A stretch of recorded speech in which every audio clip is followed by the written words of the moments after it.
So did you know that NASA is planning to send people to the moon in 2024? I did. So I'm not sure. I did when you asked me about it because I had a look, but I'm not sure if I'd heard about it before. If I had, No, honestly, I did not know until you reached out to me, right? Yeah, I read about that. I only knew that because I caught one of your previous videos. No. And I gave my students videos of the NASA, and I showed them things that I learned over there, and they were very, very, very surprised because sometimes they see like the space or things about the space too far from reality. So I heard a similar plan to that, to actually put them on the moon and then microwave them down, but you'd have to have a massive track around the Earth that follows the orbit of the moon. But apparently there was some hypothetical figure of like $20 trillion or 200 trillion, I forget. But apparently it's the same amount of money that's spent on oil exploration in 3 years or something like that. So maybe in the last 20 years recently that you've really been seeing that move where you got women CEOs, women actually been in the forefront of not just being an afterthought as one of the astronauts, right? Maybe being the lead scientist in one of the missions, right? Or one of the lead doctors there. So, and it's only really been one when I really think about it. When you think about those crews, right? Even Challenger that blew up. I think I only remember one lady on there, Krista McCullough, that was on there. So I'm not shocked at that at all, that they only had one suit. Elon Musk, have you heard anything about him and what he's been up to? I don't follow that too closely. I've seen him on television a couple of times. Has he left the Earth yet? Or no, I don't know. I know he was planning to, but how the universe was made. I think that's probably the biggest benefit, because I'm a big believer if we know, the more that we know about our existence, the better equipped we are to help us to stay in existence. I remember being in these conference sessions and they were talking about basically colonizing the moon, right? And they were talking about like scientific papers about like how to create oxygen, how to extract water from moon rocks, how to like beam power using microwaves, different parts of the colony.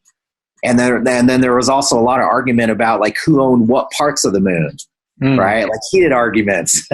And I was just volunteering, so I was just in the conference sessions, but I couldn't believe these people arguing about like this area of the moon is really theirs, right? They should get first claim to this part of the moon for whatever reason.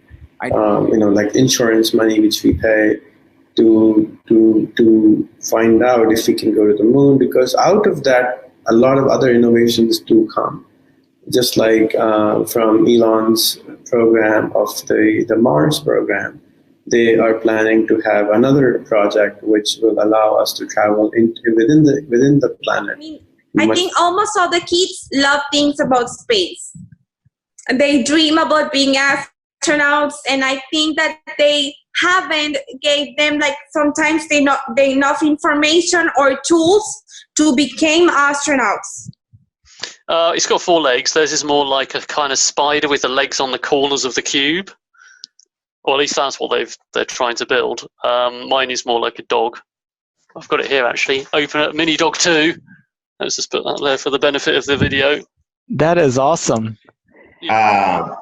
So I think, yes, if it's as safe, like they would have to prove that to me, right? If it's as safe as traveling to and for as we do on the airplane, and we can go up and back at a decent interval, right?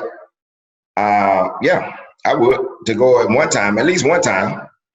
The beginning of the Industrial Revolution, say, well, God, what a waste of time. And it's polluting.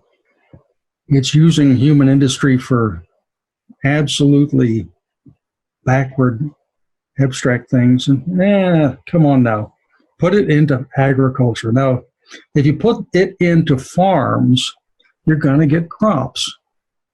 But what are all these machines, wheels? Give me a fucking break. What good is a wheel?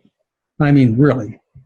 It just takes money from the laboring man, in the guise of making work easier. It just takes jobs away from the working man. Trust me on this. The wheel is the tool of the devil. Communists too. I think if you're a science, if you like that stuff, science and engineering, in general, you find space very interesting just because it's such an interesting area, right? Not just in actuality of engineering and so forth, but So 65% of India, Pakistan, Bangladesh, which is 1.6 billion people, just these three countries, cannot read their name in any language. So if they cannot read their name, they cannot read books, they cannot get educated in the way you can, they cannot have they can have original thoughts, but they don't know where to go and solve it. How do you solve problems? So my task is to get everyone skip the whole learning process of learning text, but jumping directly from learning text to learning to educate themselves using smartphones. No, but I do have to say that it was so good seeing you. Yeah, it's good seeing you too. So